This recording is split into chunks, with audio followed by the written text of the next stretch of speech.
والفجر وليال عشر والشفع والوتر والليل إذا يسر هل في ذلك قسم لذي حجر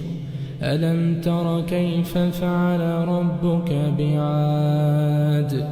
إرم ذات العماد التي لم يخلق مثلها في البلاد وثمود الذين جابوا الصخر بالواد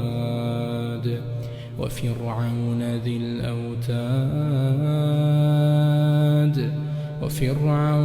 الأوتاد الذين طغوا في البلاد فأكثروا فيها الفساد فصب عليهم ربك سوط عذاب إن ربك لبالمرصاد